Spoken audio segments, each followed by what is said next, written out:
이제 가을이 다 지나가는 늦가을에 내년도 목회 계획을 세우기 위해서 아주 조용한 산속 수양관에서 시간을 보내다 왔습니다.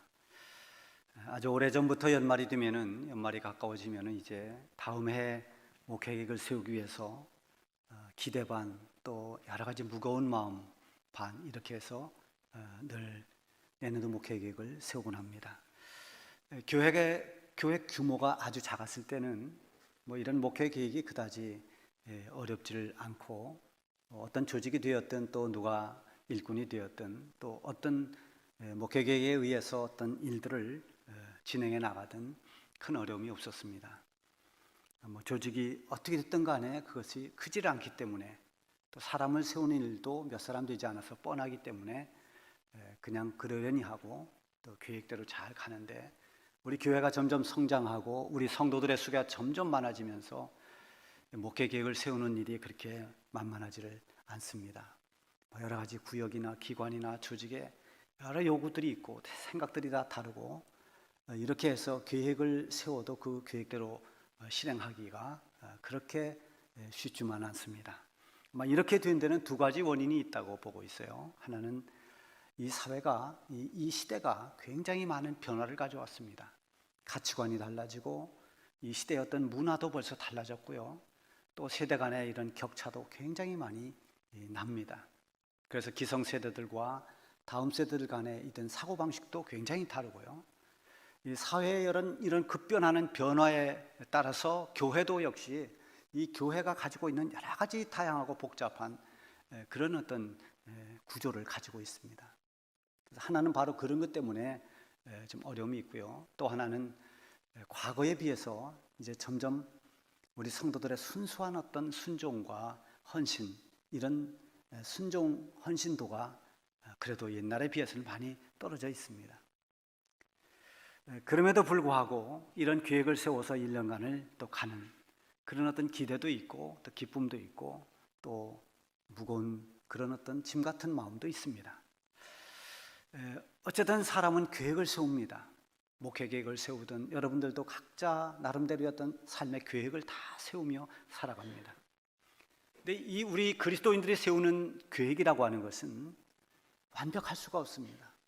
아무리 훌륭한 계획을 세운다 할지라도 하나님의 도와주심과 하나님의 인도하심, 하나님의 그 도우심이 있을 때 비로소 좋은 결실을 맺을 수가 있게 되는 것입니다. 이번에 성경을 읽으면서 묵상한 말씀이 바로 잠언서 16장 9절 말씀입니다. 사람이 마음으로 자기의 길을 계획할지라도 그의 걸음을 인도하시는 이는 여호와시니라. 여러분, 그렇지 않습니까? 우리가 아무리 좋은 계획을 세우고 어떤 마음의 계획을 세워놓는다 하더라도 그 걸음을 인도해 주실 분은 역시 하나님이십니다. 결국 목회뿐만 아니라 모든 계획은 하나님의 섭리와 인도하심 없이는 우리 그리스도인들의 세운 계획은 이루어질 수가 없습니다. 우리는 지난 3년 동안 예상하지 못했던 이 코로나19라고 하는 큰 전염병 재앙을 만났습니다. 그러면서 우리들이 세웠던 계획들이 무산이 되고 또 취소가 되고 이런 경험들을 우리는 해왔습니다. 그러면서 우리가 세운 계획들이 완벽할 수가 없다는 것, 또 언제라도 이런 우리가 세운 계획은 차질이 생길 수 있다는 것을 우리는 아주 실감 있게 경험한 바가 있습니다. 이렇듯 사람이 세우는 계획은 완벽하지를 못합니다. 그렇지만 하나님께서도 계획을 세우는데 하나님의 계획은 완전합니다. 이 세상이 어떻게 변하든 사람들의 마음이 어떻게 달라지든 그것과 아무 상관없이 하나님께서 이루시고자 하는 하나님의 계획하심, 하나님의 뜻은 어떤 과정을 거치든 결국 때가 되면 하나님의 계획은 이루어진다고 하는 것입니다. 하나님께서 친히 그 계획을 이루어 가시는데 그 계획의 끝은 그것은 하나님의 뜻이 이루어지는 것이고 하나님의 선한 어떤 결론이 나오는 것입니다. 우리가 성경을 읽다가 보면 열왕기 상하를 읽는 가운데서 가장 어떤 드라마틱한 장면이 열왕기상 18장에 나옵니다. 갈멜산 꼭대기에서 엘리야 선지자가 바알 선지자 450명과 대결하는 이 대결이 나옵니다. 거기에서 누가 참 하나님인가? 그 갈멜산 꼭대기에 쌓아놓은 제단에 불로 응답하는 신이 참 하나님이다. 그래서 대결을 하죠. 바알 선지자 수백 명이 같이 목소리를 크게 내면서 부르짖어도 바알 신은 대답이 없습니다. 자기들의 몸을 찢으며 상하며 그렇게 몸부림을 쳐봐도 응답 없는 바알 신입니다. 그때 엘리야가 하나님 앞에 기도할 때 하나님께서 불의 응답을 주셨습니다. 제단의 모든 것을 불로 태우고, 역시 하나님만이 응답하시는 하나님이요 살아계신 하나님이심을 만천하에 드러낸 이 승리의 사건. 그 수많은 바알 선지자들 앞에서 엘리야는 하나님의 영광을 드러냈고, 대적하는 그 대적들을 다 이기는 대승리를 거둡니다. 그것뿐만이 아니라 그가 엎드려 기도할 때 3년 6개월 동안 하늘이 막혔던 이 가뭄의 재앙이 끝이 나고 하나님이 응답해 주시는 응답의 소낙비가 쏟아졌습니다. 아방은 자기 마차를 타고 그 비를 피해서 궁으로 달려갈 때 엘리야는 그 앞에서 힘차게 달려갔습니다. 보란 듯이, 보아라, 하나님이 살아계시지 않느냐, 하나님은 응답의 하나님이 아니냐, 마치 이렇게 선포하는 것처럼 엘리야는 당당하게 아방 앞에서 달렸습니다. 이렇게 멋진 모습들이 열왕기상 18장에 나옵니다. 이런 위대한 일들을 감당하기 위해서 하나님은 먼저 엘리야를 훈련시킵니다. 엘리야를 훈련시키는 계획을 세우십니다. 하나님의 계획에 따라서 엘리야는 그런 위대한 순간 이전에 거쳐야 할 순종의 코스를 밟게 합니다. 그 코스를 밟는 내용이 바로 그 앞장에 있는 17장입니다. 거기 보면 어떻게 시작되는가 하면 하나님의 말씀이 엘리야에게 임합니다. 너는 여기서 떠나 동쪽으로 가서 요단 앞 그리 시냇가로 숨고 그 시냇물을 마시라. 내가 까마귀들에게 명령하여 거기서 너를 먹게 하리라. 이것이 하나님의 말씀입니다. 먼 동쪽 요단 그리 시냇가, 거기에 가서 숨으라는 것입니다. 그리고 그 시냇물을 먹으며 살라는 거예요. 까마귀가 주는 음식을 먹는다는 것입니다. 여러분 생각해 보세요. 사람이 새를 먹이긴 하지만 새가 사람을 먹인다는 건 여러분 들어보셨습니까? 성경에 보면 있습니다. 어떻게 보면 이게 잘 이해가 가지 않습니다. 까마귀가 나를 먹인다고. 그렇지만 이 순종의 코스에 엘리야는 기꺼이 순종하면서 그릿 시냇가로 달려갑니다. 거기에 거하면서 시냇물을 마시면서 지붕도 없고 집도 없는 그곳에 거하면서 살아갑니다. 거기에 하나님의 기적을 경험합니다. 정말로 까마귀가 아침과 저녁으로 떡과 고기를 날라다 주었습니다. 그것을 먹고 살아갑니다. 1차 순종의 코스에 엘리야가 합격했습니다. 그리고 시냇물이 점점 말랐습니다. 계속되는 가뭄으로 인해서 바닥이 다 드러났습니다. 더 이상 그 시냇물을 마실 수가 없을 때 하나님께서 두 번째 코스로 안내하십니다. 두 번째 코스로 안내하는 이 두 번째 테스트가 바로 오늘 본문 말씀입니다. 하나님의 말씀이 엘리야에게 임했습니다. 9절에 보면 너는 일어나 시돈에 속한 사르밧으로 가서 거기 머물라. 내가 그곳 과부에게 명령하여 네게 음식을 주게 하였느니라. 여러분, 이 말씀도 사실 이해하기가 어려운 말입니다. 엘리야에게 가라고 한 그 명한 사르밧, 그 사르밧은 시돈이라고 하는 곳에 속한 지역입니다. 사르밧까지 가는 길은 굉장히 먼 길입니다. 400리나 되는, 지칠 대로 지쳐있는 이 엘리야가 가기에는 너무 벅차고 먼 거리, 또 그 가는 과정도 굉장히 길이 험합니다. 그리고 그곳은 바알 숭배의 본거지입니다. 지금 엘리야를 죽이려고 혈안이 되어 있는 이세벨의 고향이 바로 이 시돈입니다. 그렇게 멀고 위험한 곳으로 하나님이 가라고 하십니다. 그뿐입니까? 가뭄으로 고통받고 있는 그때, 먹을 것이 부족한 때, 이방인 과부에게로 가서 거기서 음식을 먹으라는 것입니다. 왜 하필이면 사르밧의 과부에게로 가라고 하시는지 지금은 알 길이 없습니다. 사람의 상식이나 어떤 걸 동원해봐도 이해할 수가 없습니다. 하나님께서 하시는 일은 우리가 다 해석하지 못합니다. 때로는 우리의 생각과 판단으로 알 수 없는 것들도 참 많습니다. 그래서 우리가 어떤 주의 일을 하면서, 기도하면서 주의 일을 감당하고 있을 때 뭔가 앞이 막히고 일이 되지를 않고 답답한 일이 계속 일어날 때 여러분, 낙심에 빠지지 말아야 됩니다. 비록 지금 막혔어도 하나님의 섭리가 이루어지고 있다는 것을 눈치채야 됩니다. 내가 여전히 기도하면서 하나님의 말씀과 뜻을 따라 살고 싶은데 일이 왜 이렇게 오히려 꼬이는 걸까? 왜 이렇게 막히는 것일까? 우리 교회도 30년을 지내오는 동안에 때로는 우리가 기도하며 간절히 하나님께 구했던 것이 오히려 막힐 때가 있었습니다. 그러나 지나고 보니까 그 막힌 것이 우리가 복된 길로 가는 길이었습니다. 오늘의 우리 주정교회가 있기까지 하나님께서 막을 때 막아주셨고 갈 대로 가게 만드셨습니다. 막혔다고 낙심할 게 없습니다. 막히면 우리는 생각해야 됩니다. 영적인 민감성을 발휘해야 됩니다. 하나님의 섭리는 무엇일까? 왜 하나님이 나를 막으실까? 왜 하나님이 일을 이렇게 힘들게 하실까? 원망이 아니라 하나님의 뜻을 깨달으려고 애써야 됩니다. 그리고 그 뜻을 깨닫는 순간 우리는 바로 즉시 하나님의 뜻에 순종해야 됩니다. 하나님은 이 엘리야를 하나님의 능력 있는 선지자로 쓰시기 위해서 지금 순종의 훈련을 시키고 있는 것입니다. 순종이라고 하는 것은 어리석고 분별력이 없어서 무조건 따라가는 맹종과는 다른 겁니다.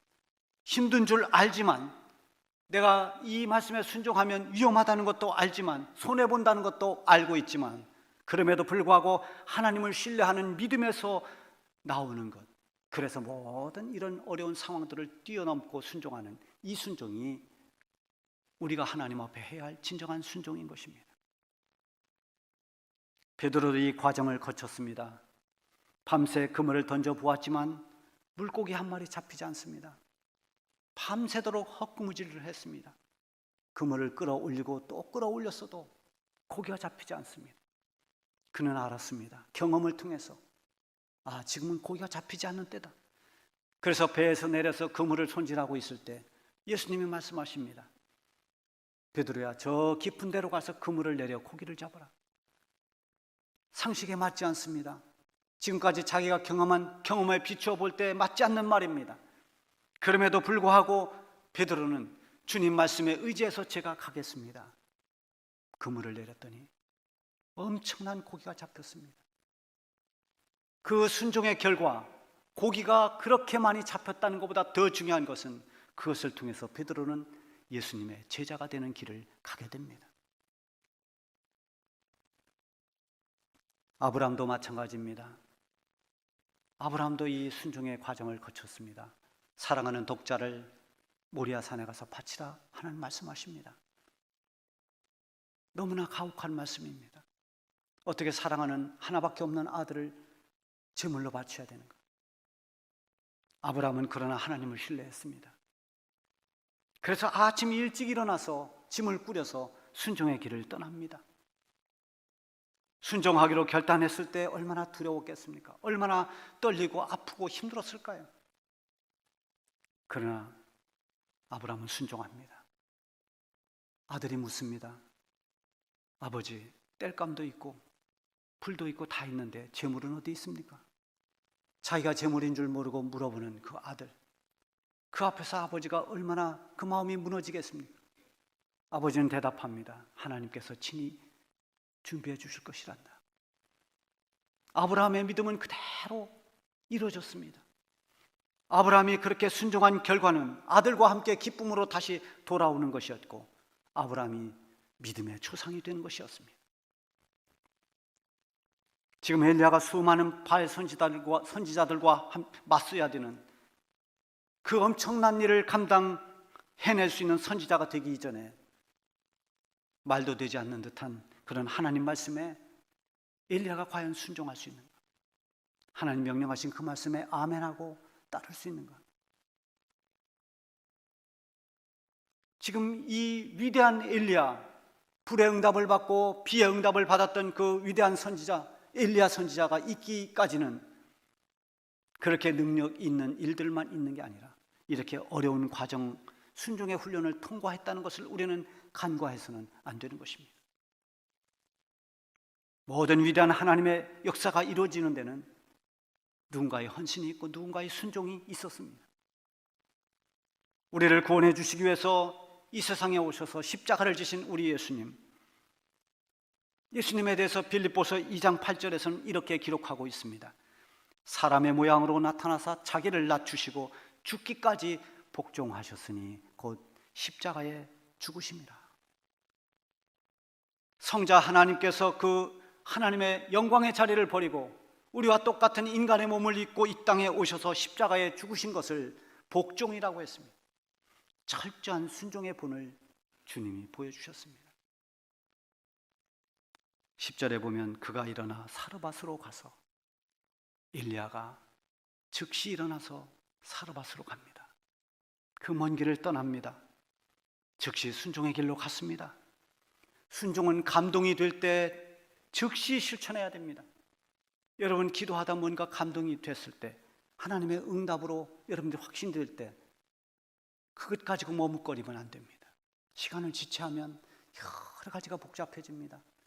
내가 처한 여러 가지 형편, 주변에 둘러싸여져 있는 여러 가지 상황, 이런 것들이 점점 올무가 돼서 순종하려고 결단했던 그 뜨거운 마음이 사라지고 점점 성령이 주었던 마음은 식어지고 여러 가지 환경과 여건으로 인해서 순종을 포기하게 됩니다.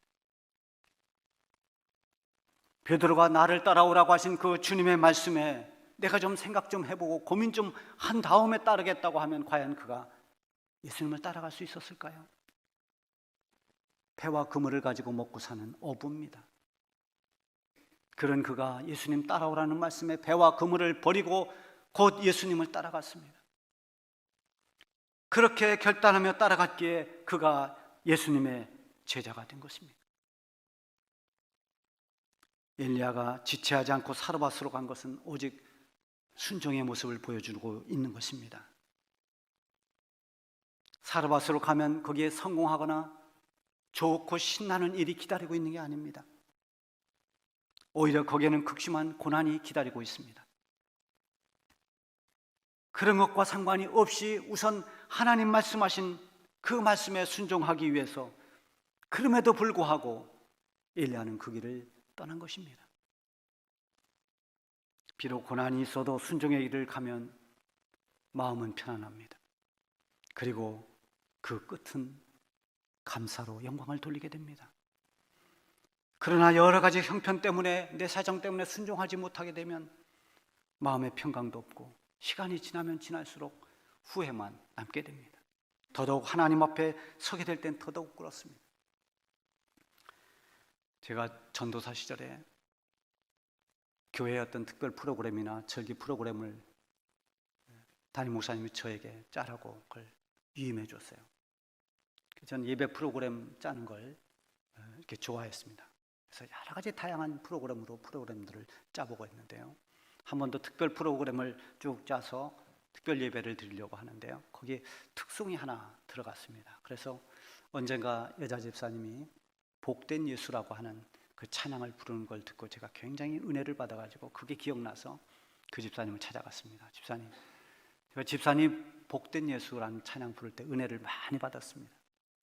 이번에 특별 예배 프로그램을 짜는데 집사님이 특송을 좀 한번 해주세요. 그랬더니 그분이 이런저런 여러 가지 사정이 있어서 못하겠노라고 정중하게 사양을 했습니다.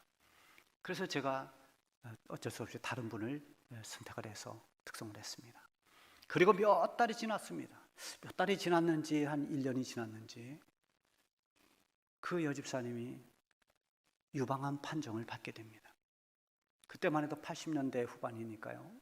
지금같이 그렇게 의료 기술이 많이 발달되지 못한 때라 이걸 좀 방치하는 바람에 굉장히 악화됐습니다. 그래서 신방을 가서 보니까 굉장히 힘들어 하십니다. 그분이 저를 붙잡고 얘기합니다. 전사님, 제가 정말 가슴에 이렇게 후회되는 일이 있습니다. 언젠가 전사님 저에게 특송하라고 할 때 제가 그때 순종했어야 되는데 하지 못한 게 두고두고 마음에 걸리고 후회가 됩니다. 그래서 제가 하나님 앞에 회개했습니다. 그런 얘기를 저한테 해줬습니다. 저는 다 잊고 있었는데 그 집사님은 잊지 못하고 그것을 늘 마음에 걸렸던 겁니다. 하나님 앞에 회개할 걸 다 회개하고, 그리고 그분이 이제 하나님 앞에 갔습니다마는 그게 그렇게 마음에 깊이 남았구나, 그것이 그렇게 후회가 되었구나. 그때 저는 많은 생각을 했습니다. 하나님 앞에 순종한다고 그 길이 순탄하지는 않습니다. 여러 가지 사정이 있습니다. 못할 일들이 있습니다. 때로는 그 순종을 하는 그 길로 들었으면 시련이 따라오고 아픔이 따라올 수도 있습니다. 그 고난의 현실과 마주하면서 묵묵히 주님의 뜻을 따를 수 있는 것, 그게 우리 그리스도인들이 해야 할 순종의 미덕인 것입니다. 사르밧으로 가는 길은 참 험합니다. 그 길을 달려왔을 때 마주한 것은 땔감을 줍고 있는 가난한 과부였습니다. 엘리야는 하나님의 말씀을 그대로 전했습니다. 그에게 물과 떡을 달라고 요구했습니다. 그러자 그 여인이 대답합니다. 나는 떡이 없습니다.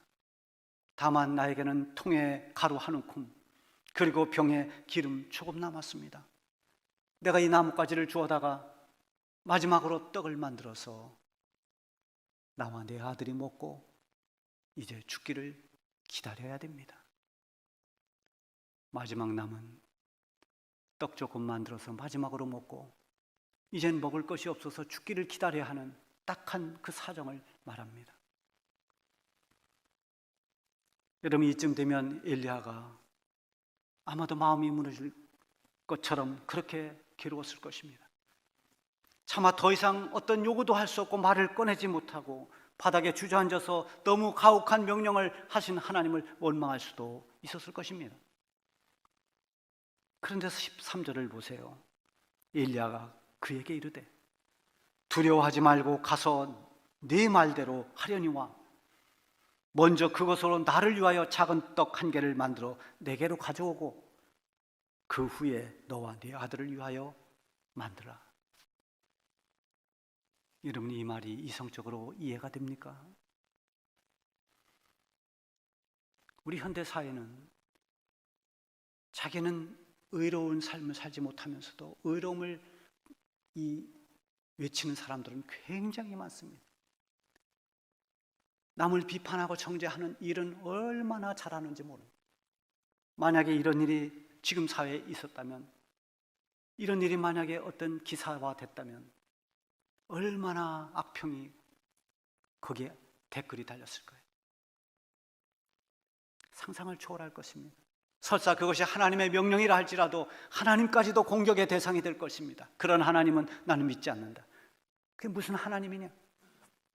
자기의 도덕적 기준을 가지고 하나님을 정죄하고 엘리야를 정죄했을 것입니다. 엘리야를 훈련시키고 연단하고 있는 하나님의 계획과 하나님의 섭리를 모른다면 그럴 수가 있느냐고 누구나 흥분할 것입니다. 불쌍한 과부의 현실을 보고도 그에게 떡을 요구할 수 있었던 것은 하나님을 온전히 신뢰하고 순종하는 그 믿음이 없이는 불가능한 것입니다. 자기의 양심만 가지고는, 자기의 도덕심만 가지고는 할 수 없는 일입니다. 그야말로 철저히 하나님 말씀에 순종하고 있는 것입니다. 자신이 가지고 있는 도덕적 기준이나 통념적인 사고방식, 어떤 사회적 인식, 이념 다 초월해서, 다 뛰어넘어서 오직 하나님의 뜻하시는 바에 순종할 때에만 가능한 행동입니다. 순종은 오로지 하나님께 맡기고 하나님의 인도하심을 확신하는 데서 나오는 것입니다. 그래서 순종이 하나님 보시기에 굉장히 귀해 보이는 것입니다. 엘리야는 이미 까마귀를 통해서 훈련을 받았습니다. 까마귀가 어떻게 나를 먹이겠는가? 그런데 실제로 까마귀가 음식을 날라다 줬습니다. 기적같이 그리 시냇가에서 까마귀가 날라다 주는 음식을 먹고 살았습니다. 순종의 결과가 어떻다는 것을 엘리야는 이미 경험했습니다. 순종하면 하나님의 역사하심이 어떻다는 것을 이미 엘리야는 1차 코스에서 터득했습니다. 그래서 지금 사르밧 과부를 불쌍하다는 연민으로 대하기보다는 하나님의 말씀이 이루어지는 과정으로 순종을 통해서 이루실 하나님의 그 섭리 안에서 그 여인을 보고 있는 것입니다. 두려워하지 말아라. 내 말한 대로 해봐라. 하나님이 지켜줄 거다. 먼저 떡을 만들어서 나한테 가져오고 그 후에 너희들이 먹어라. 무엇을 먼저 할 것인지, 무엇을 후에 할 것인지를 명확하게 가르쳐 줍니다. 언제나 하나님께 순종하는 것이 우선이 되어야 함을 가르쳐 주고 있습니다. 우리 예수님께서도 말씀해 주셨습니다. 너희는 무엇을 먹을까, 무엇을 마실까, 무엇을 입을까 염려하지 말아라. 예수님이 이렇게 말씀하신 것은 우리가 가장 염려하는 현실이 먹고 사는 것이기 때문입니다. 무엇을 먹을까 마실까 염려하지 마라. 이 모든 것이 너희에게 있어야 할 줄을 너희 아버지께서는 아신다. 너희는 먼저 그의 나라와 그 의를 구하라. 그리하면 이 모든 것을 너희에게 더하여 주시리라. 예수님이 친히 우리에게 들려주신 말씀입니다. 우리는 자꾸만 이것을 잊어버립니다. 먼저 할 것과 나중 할 것을 자꾸만 착각합니다. 혼동합니다. 그래서 내 거부터 해결한 다음에, 내 문제가 해결된 다음에, 내가 안정을 취한 다음에, 내가 이 정도 뭔가가 되면, 여러분, 우리는 그렇게 완벽할 수가 없습니다. 사라와 과부는 먼저 선지자를 먹였습니다. 그리고 후에 자신들이 먹을 것을 만들라는 그 말씀대로 순종했습니다. 그 결과가 어떠했는지 오늘 16절 말씀에 나와 있습니다. 여호와께서 엘리야를 통하여 하신 말씀같이 통에 가루가 떨어지지 아니하고 병에 기름이 없어지지 아니하니라. 아멘. 이건 소설이 아닙니다. 이건 어떤 신화 이야기가 아닙니다. 엘리야 시대에 있었던 그 사실을 말씀으로 기록한 것입니다. 이 말씀을 믿지 못하면 우리는 성경 전체를 믿을 수 없습니다. 하나님을 믿는 우리 성도들에게, 하나님으로부터 구원받은 우리 모든 성도들에게 무엇이 먼저 되어야 하는가? 오늘 이 말씀이 우리에게 이것을 가르쳐 주는 것입니다. 내 사정이 먼저고 하나님이 나중되면 그것은 쉽고 편할 수 있지만 훗날 하나님 앞에 설 때 후회만 남을 것입니다. 사랑하는 성도 여러분, 우리 모든 일에 하나님이 우선순위가 되도록 하십시다. 하나님을 먼저 섬기고 하나님 앞에 먼저 순종하십시오. 그러면 그 순종의 길이 비록 힘들고 어렵다 할지라도 하나님께서 그 결과를 책임져 주실 것입니다. 통에 가루가 떨어지지 않고 병에 기름이 없어지지 않은 것처럼 하나님 앞에 먼저 순종하는 자들에게 하나님이 주시는 은혜와 축복이 마르지 않게 될 것입니다.